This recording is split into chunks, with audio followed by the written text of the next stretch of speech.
वडिलोपार्जित वहिवाटीचा रस्ता बंद केल्याने ओढ्या नाल्यातून चिखलातून विद्यार्थ्यांना आता शाळेसाठी मार्ग काढावा लागतोय। शेवगाव तालुक्याच्या शेकटे बुद्रुक येथे हा प्रकार घडलाय। शेकटे बुद्रुक येथील क्षीरसागर वस्तीकडे जाणारा रस्ता खुला करून देण्यासाठी आता तहसीलदारांना निवेदन देण्यात आलंय।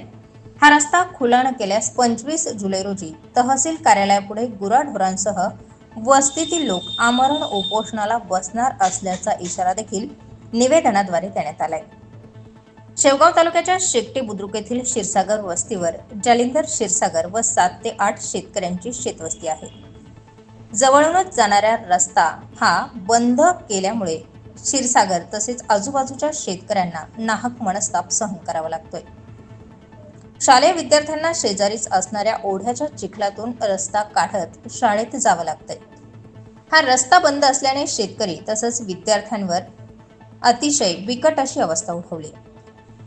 शेवगाव तहसीलदार यांनी लवकरात लवकर हा रस्ता खुला करून देण्याची मागणी आता संबंधितांकडून करण्यात आली। हा रस्ता खुला न झाल्यास 25 जुलै रोजी गुराढोरांसह शेवगाव तहसील कार्यालयासमोर आमरण उपोषणाला बसणार असल्याचा इशाराही निवेदनकर्त्यांनी दिलाय। क्षीरसागर वस्ती इथून जायला खूप प्रॉब्लेम होतो आणि चिखल काटे पाणी असतं आणि आमची शाळा पण बुडती। पहिला रस्ता होता तिथून पण बंद केला लोकांनी। क्षीरसागर पहिला रस्ता चांगला होता तो बुजविला, आता आम्हाला वड्यातून जावं लागतं। चिखल काटे पाऊस आल्यावर आम्हाला प्रॉब्लेम होतो, वड्यात पाणी असतं आणि आम्हाला आमची शाळा बुडते। जालिंदर आसाराम क्षीरसागर राहणार शेकटे बुद्रुक। आमचा रस्ता वडिलोपार्जित रावसाहेब भगवान काकडे यांनी अडवला आहे। सध्या आम्ही ओढ्याने जात आहेत। ओढ्याला पाणी आल्यावर नंतर आम्हाला जाता येणार नाही। जर रस्ता प्रशासनाने काढून नाही दिला तर आम्ही आंदोलन करू। आत्माराम क्षीरसागर शेकटे बुद्रुक गावचा रहिवासी आहे।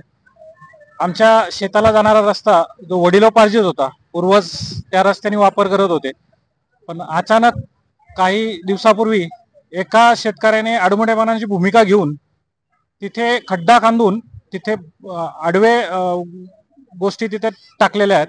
त्यामुळे आम्हाला आता वड्यातून प्रवास करावा लागतो। लहान मुलांना शाळेत जाण्यासाठी अडचणी होतात। एखादा जर व्यक्ती आजारी पडली तर त्याला पाणी असेल तर पाटकुळी नेण्याशिवाय पर्याय राहणार नाही, कारण तिथे बैलगाडी सुद्धा त्याच्या क्षेत्रातनं जाता येणार नाही। ओढा तर हा पावसाळ्यात बंदच असणार आहे। त्यामुळे प्रशासनाने या गोष्टीकडे गांभीर्याने बघून आमचा कोणीही क्षीरसागर परिवारापैकी कोणीही पावसाच्या पाण्याने वाहून जाऊ नये इथपर्यंतची वाट पाहावी नाही अशी आमची मनापासून इच्छा आहे। आणि हा प्रश्न माननीय तहसीलदार साहेबांनी त्वरित मार्गी लावा अशी आमची मनापासून इच्छा आहे। अन्यथा स्टार 24 फास्ट न्यूज साठी जयप्रकाश बागडे, अहिल्यानगर, शेवगाव।